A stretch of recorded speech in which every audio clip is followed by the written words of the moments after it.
रामपुर किसवार और मिर्जापुर की 96 विधानसभा सीट पर जो उपचुनाव हो रहे हैं उसके लिए आज पोलिंग पार्टियां रवाना हुई और कल सुबह 7 बजे से मतदान होने वाला है। 13 मई को निकाय चुनाव के साथ ही नतीजे घोषित किए जाएंगे। रामपुर किसवार और मिर्जापुर की 96 विधानसभा सीट पर उपचुनाव में कब्जा बचाने में अपना दल एस के साथ उसकी सहयोगी सत्तारूढ़ भाजपा की साख भी दांव पर है। मुस्लिम बहुल स्वार सीट पर सपा ने अनुराधा चौहान और अपना दल ने शफीक अहमद अंसारी को टिकट दिया। आपको बता दें, बसपा और कांग्रेस ने प्रत्याशी नहीं उतारे हैं। इधर मिर्जापुर की 96 सीट की बात करें तो 2017 और 22 में अपना दल ने ये सीट जीती थी और ऐसे में अपना दल ने स्वर्गीय राहुल कोल की पत्नी रिंकी कोल को प्रत्याशी बनाया है। वहीं सपा की बात करें तो कीर्ति कोल को प्रत्याशी बनाया गया है। रिंकी कोल सांसद पकौड़ी लाल कोल की बहू है।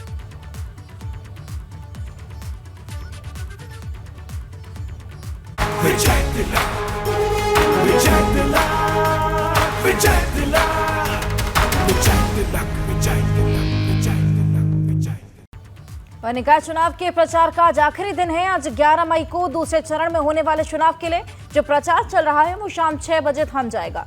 मतदान 11 मई को 38 जिलों में होगा। वहीं 13 मई को चुनाव के नतीजे आ जाएंगे। यूपी निकाय चुनाव के दूसरे चरण में गाजियाबाद, मेरठ, अलीगढ़, शाहजहांपुर, बरेली, कानपुर नगर और अयोध्या नगर निगम में चुनाव होने वाले हैं। तो आज शाम खत्म हो जाएगा दूसरे चरण का प्रचार। 11 मई को 38 जिलों में दूसरे चरण का मतदान होगा।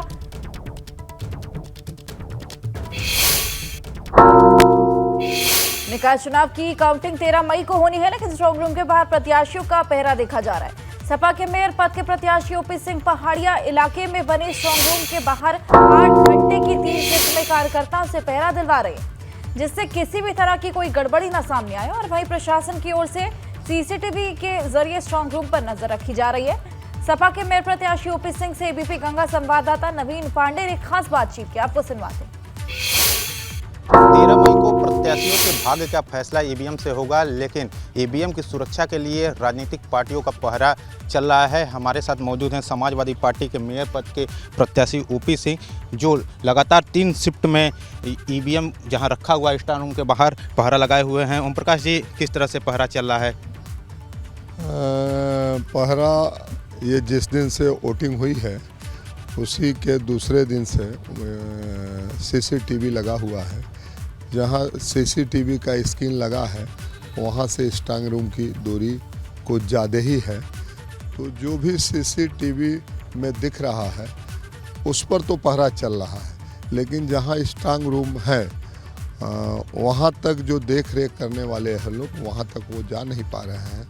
मेरा ये मानना है कि सीसीटीवी के साथ साथ वो सीधे सीधे स्ट्रांग रूम भी दिखना चाहिए। ऐसे जगह पर ये व्यवस्था करनी चाहिए कि जिससे सीधे सीधे सीसीटीवी। तो किसी बात की आशंका है? क्यों पहरा आप लोग? बिल्कुल पिछले दिनों जो विधानसभा के चुनाव में जिस तरीके के सिनेरियो देखने के मिली, वो सब चीज़ों को ध्यान में रखते हुए समाजवादी पार्टी पूरी मुस्तैदी से स्ट्रांग रूम के तरह निगाह लगाई हुई है और देख रेख में कहीं कोई चुक न हो, समाजवादी पार्टी के साथ ही यहाँ रहते हैं। कितने शिफ्ट लगी हुई है? 3 लोगों को इन लोगों द्वारा जो है अनुमति दिया गया है। 8-8 घंटे के में 3 लोग यहाँ ड्यूटी कर रहे हैं। आप खुद मॉनिटरिंग करने के लिए? बिल्कुल मैं दिन में भी आता हूँ और रात में भी आता हूँ। लगातार मेरी निगाह सीसीटीवी कैमरे पर है। कैमरा विशेष साथ नवीन पांडे, एबीपी गंगा, वाराणसी। निकाय चुनाव को लेकर सीएम योगी का ताबड़तोड़ दौरा लगातार जारी है। सीएम योगी आज प्रचार के अंतिम दिन पूर्वांचल से बुंदेलखंड तक चुनाव प्रचार करेंगे। सीएम योगी आज कानपुर, बांदा और चित्रकूट में जनसभाओं को संबोधित भी करने वाले हैं। तो खुद सीएम योगी ने चुनाव प्रचार की कमान अपने हाथों में ले ली है और ऐसे में लगातार चुनाव प्रचार किए जा रहे हैं, जनसभाएं की जा रही हैं और उसी कड़ी में आज 3 जिलों में चुनाव प्रचार किया जाएगा। आज आखिरी दिन है चुनाव प्रचार का और ऐसे में कानपुर, बांदा, चित्रकूट में और साथ ही साथ जनसभाओं को भी संबोधित करने वाले हैं। आज शाम ये दूसरे चरण का प्रचार खत्म हो जाएगा। सीएम योगी 3 जिलों में चुनाव प्रचार करेंगे।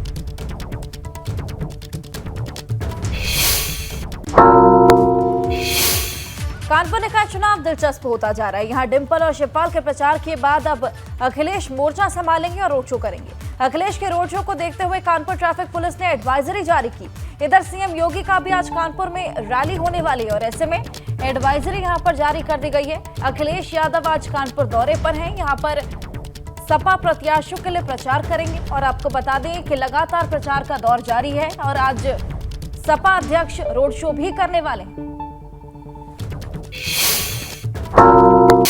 यूपी निकाय चुनाव को लेकर भाजपा सांसद संगमलाल गुप्ता का कहना है कि आज प्रदेश में कोई माफिया नहीं, निकाय चुनाव में सभी सीटों पर भाजपा की जीत होगी। साथ ही उन्होंने सपा अध्यक्ष अखिलेश यादव पर निशाना साधा।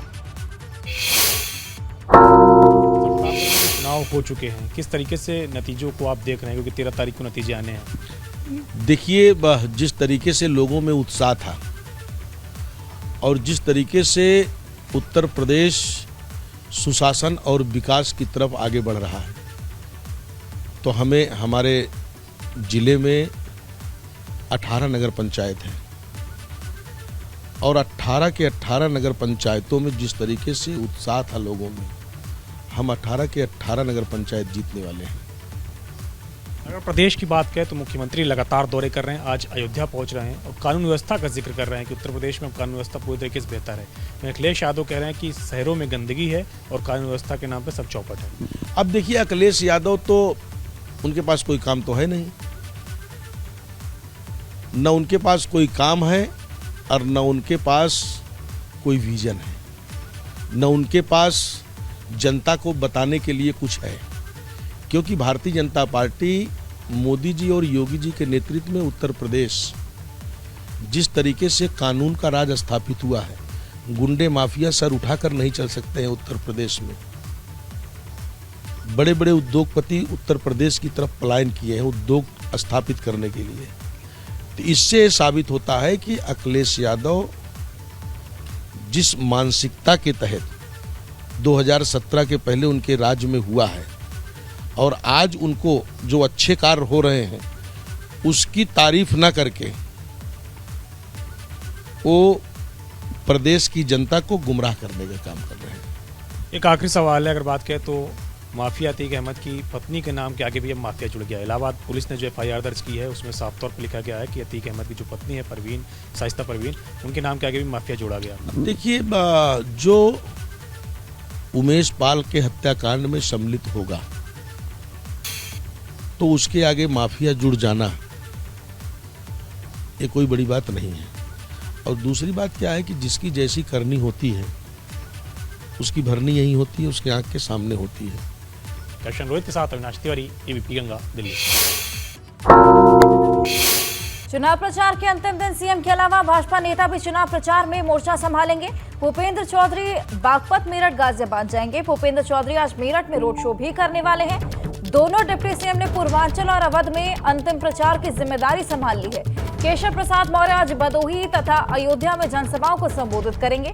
बात करें उप मुख्यमंत्री ब्रजेश पाठक की, तो आज कानपुर और फर्रुखाबाद में जनसभा को संबोधित करने वाले हैं और केंद्रीय मंत्री स्मृति ईरानी का आज बुलंदशहर में रोड शो होने वाला है। तो चुनाव प्रचार का आखिरी दिन और ऐसे में सभी अपना अपनी जगह पर मोर्चा संभाले।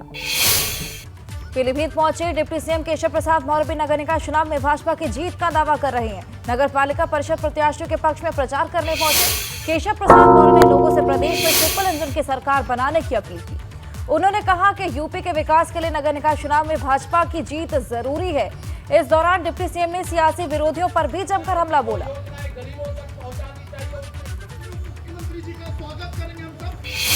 कि भारतीय जनता पार्टी की ये सरकार जो 2014 में देश में बन गई थी, लेकिन उत्तर प्रदेश में एक साइकिल थी जो लोगों को रौंदने का काम करती थी, वो समाजवादी पार्टी और सैफई परिवार की साइकिल थी।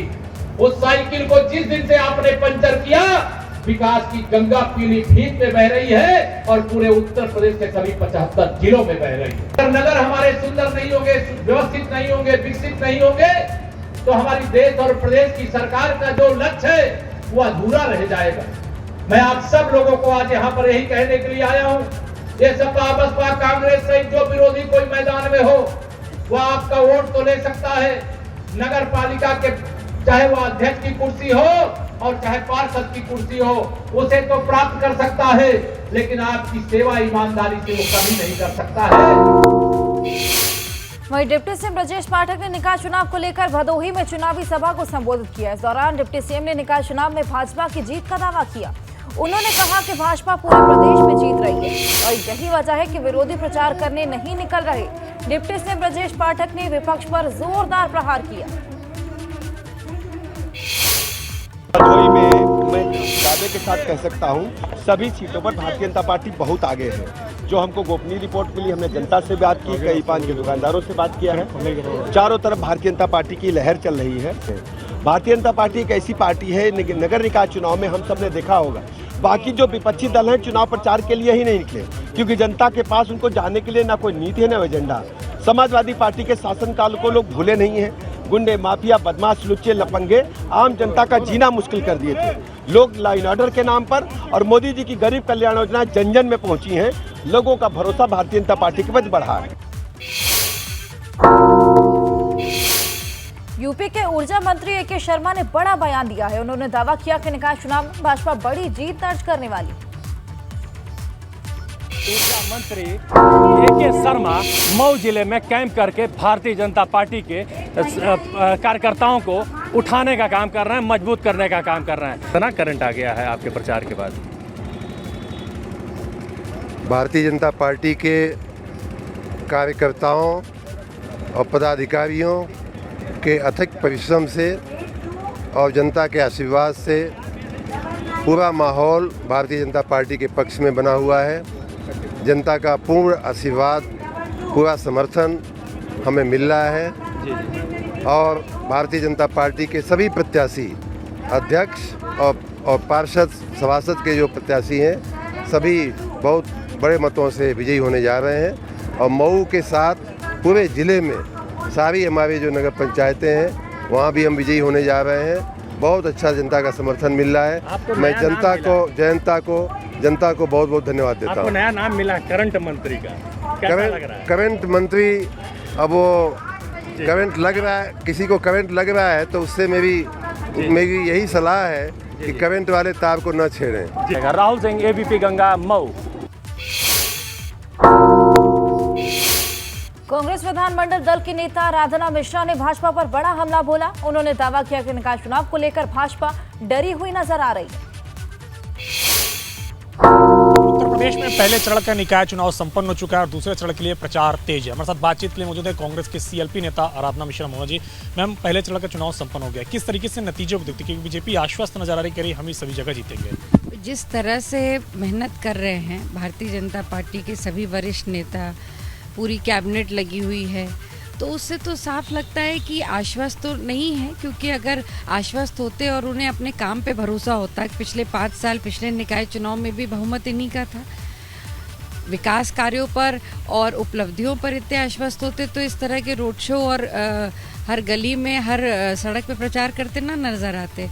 तो पूरी तरह से भारतीय जनता पार्टी ये जानती है कि वो विकास के मुद्दों पे, खासकर निकाय के चुनाव में पूरी तरह असफल हो चुकी। जो लोकल इश्यूज़ हैं, महंगाई हुई, भ्रष्टाचार हुआ, बेरोज़गारी है, ये सारे इश्यूज़ ऐसे हैं जिसमें भारतीय जनता पार्टी के पास कोई जवाब नहीं है।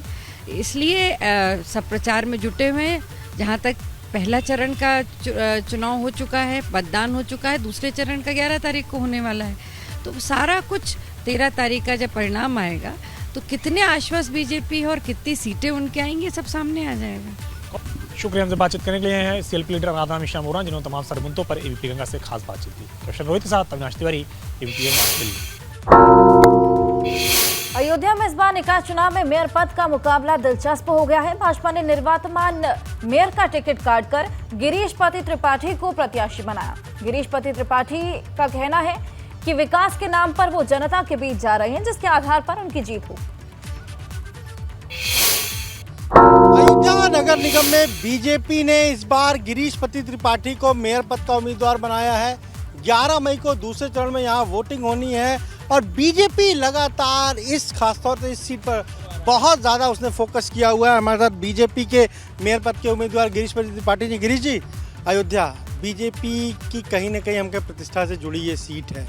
इस बार विरोधी दल कह रहे हैं कि हम टक्कर दे रहे हैं, आप खुद कैंडिडेट हैं, तमाम जगहों पर घूम रहे हैं, क्या फीडबैक आपको मिल रहा है? मुझे तो कहीं कोई टक्कर नहीं दिखाई पड़ रही और हम लोग एक बड़ा चुनावी इतिहास रचने जा रहे हैं चुनाव के माध्यम से। 2017 में पहली बार नगर निगम बना, तब भी बीजेपी जीती, फिर वर्तमान मेयर का टिकट काटा, फिर आपको टिकट दिया, कुछ पार्टी के लोग ही बागी हो गए, कुछ पार्टी के कार्यकर्ताओं में कोई बागी नहीं है, पूरी पार्टी एकजुट होकर, पूरा विचार परिवार एकजुट होकर इस अभियान को संचालित कर रहा है। और राजनीतिक चुनाव तो हमारे लिए एक अपनी सारी चीज़ों को व्यवस्थित करने का जरिया है। बाकी तो विचार परिवार और सारी चीज़ें एक बड़े लक्ष्य को लेकर लगातार काम करता ही रहता है, तो कहीं कोई दिक्कत नहीं। आप किसे टक्कर मान रहे हैं, समाजवादी पार्टी से, बसपा से, या फिर जो निर्दलीय कैंडिडेट हैं? जो लोग अयोध्या को विश्व का आध्यात्मिक केंद्र बनाना चाहते हैं, जो लोग विश्व की सांस्कृतिक राजधानी अयोध्या को बनाना चाहते हैं, उनके समर्थन में लोगों का प्यार और विश्वास उत्साह हीरो ले रहा है। मुझे तो यही दिखाई पड़ रहा है, टक्कर की क्या बात करूँ। के भीतर लोग साथ हैं आपके? एकदम भरपूर साथ हैं, सारे लोग साथ हैं, सब लोग एकजुट होकर एक बड़ा परिवार एक बड़े लक्ष्य के लिए लगा। आप दावा कर रहे हैं कि 13 को जब नतीजे आएंगे, ईवीएम खुलेगी तो निश्चित जीतेंगे, निश्चित। गिरीशपति त्रिपाठी अयोध्या से बीजेपी के मेयर पद के उम्मीदवार हैं और साफ तौर पर दावा कर रहे हैं कि जब 13 तारीख को नतीजे आएंगे तो उनकी जीत निश्चित है। साथ ही साथ ये भी कह रहे हैं कि पार्टी के कार्यकर्ता उनके साथ लगे हुए, हालांकि कहीं ना कहीं कुछ चीज़ें ज़रूर हैं, लेकिन फिर भी उनका दावा है कि जीत बीजेपी को ही इस सीट पर मिलेगी। कैमरा जीतन के साथ अनवर शुक्ला, एपी गंगा, अयोध्या। आम आदमी पार्टी के नेता और राज्यसभा सांसद संजय सिंह पर सुल्तानपुर में आचार संहिता उल्लंघन का केस दर्ज हुआ है और साथ ही पार्टी प्रत्याशी डॉक्टर संदीप शुक्ल पर भी केस दर्ज किया गया। आम आदमी पार्टी के नेताओं पर नाबालिग बच्चों से प्रचार कराने के साथ ही सामूहिक भंडारे का भी आरोप लगा है। दोनों नेताओं पर केस दर्ज कर पुलिस आगे की कार्रवाई में जुट गई है। तो निकाय चुनाव को लेकर सामूहिक भंडारे का आरोप है, केस दर्ज कर आगे की कार्रवाई में जुटा है प्रशासन। निकाय चुनाव के प्रचार के तहत आम आदमी पार्टी द्वारा एक रोड शो ऑर्गेनाइज किया गया था, जिसमें काफ़ी संख्या में बच्चे को भी लाया गया था। उस संबंध में जांच उपरांत सब इंस्पेक्टर द्वारा थाना कोतवाली में मुकदमा लिखवाया गया है। मुकदमा में इलीगल तरीके से जो है बच्चों के ले आना तथा उनकी जो एक्सपेंडिचर है उस संबंधित मुकदमा है, जिसमें आगे क्या आवश्यक कार्रवाई की जाएगी।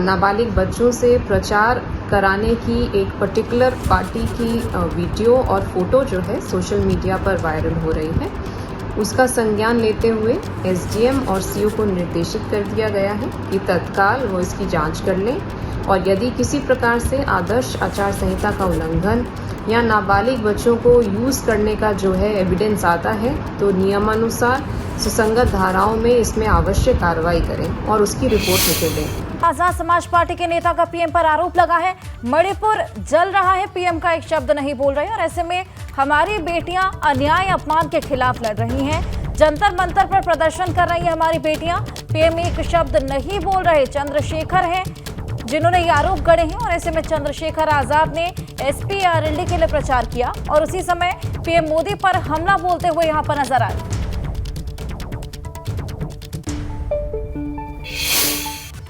वाराणसी में डीएम ऑफिस के बाहर वकीलों का प्रदर्शन जारी है। कोर्ट का स्थानांतरण को लेकर वकीलों का प्रदर्शन देखने को मिला। न्यायालय स्थानांतरण के विरोध में वकीलों का ये प्रदर्शन था। जिला प्रशासन के खिलाफ वकीलों ने जमकर नारेबाजी की।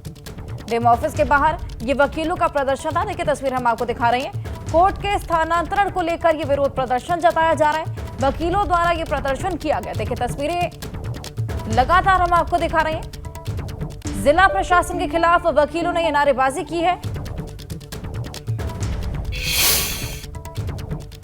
मुख्तार अंसारी के करीबी 1 लाख रुपए के इनामी बदमाश जुगनू वालिया को पंजाब में गिरफ्तार करने के बाद यूपी पुलिस एक्टिव हो गई है। यूपी पुलिस ने जुगनू को लखनऊ लाने के लिए कोर्ट से बी वारंट हासिल कर लिया। पुलिस की एक टीम जुगनू को लाने के लिए पंजाब रवाना हो गई है। उधर एसटीएफ और टीम जुगनू से पूछताछ के लिए पंजाब पहुंच चुकी है। दरअसल जुगनू वालिया को मुख्तार का करीबी माना जाता था, तो जुगनू वालिया को यूपी पुलिस यूपी लेकर आएगी और उसके बाद आगे की पूछताछ की जाएगी। मुख्तार अंसारी के बेहद करीबी हरविंदर सिंह उर्फ जुगनू वालिया के ऊपर यूपी पुलिस ने 1 लाख रुपए का इनाम घोषित किया है। जुगनू वालिया आलमबाग थाने का हिस्ट्री शीटर है और 2 साल पहले उसने आलमबाग के ही एक रेस्टोरेंट मालिक की हत्या की साजिश रची थी। जुगनू वालिया के ऊपर 23 गंभीर धाराओं के मुकदमे दर्ज हैं। रेस्टोरेंट मालिक की हत्या के बाद जब जुगनू वालिया पर पुलिस ने दबाव डाला तो वो उत्तर प्रदेश छोड़कर पंजाब भाग गया। चूंकि पंजाब में मुख्तार अंसारी का खासा नेटवर्क है, ये कहा जा रहा है कि जुगनू वालिया को मुख्तार के नेटवर्क से बड़ा सपोर्ट मिला और उसने वहां रहकर मुख्तार अंसारी का सारा कामकाज अपने हाथों में ले लिया। पंजाब पुलिस उसकी गिरफ्तारी कर चुकी है। एसटीएफ की एक टीम जुगनू वालिया से पूछताछ करने के लिए बहुत जल्द पंजाब जाने की तैयारी कर रही है। इसके अलावा जुगनू वालिया को लखनऊ में दर्ज मुकदमों में पेशी के लिए पूछताछ के लिए भी वारंट हासिल करने की भी कोशिश की जा रही है। कैमरा सहयोगी प्रमोद के साथ विवेक त्रिपाठी, एबीपी गंगा, लखनऊ।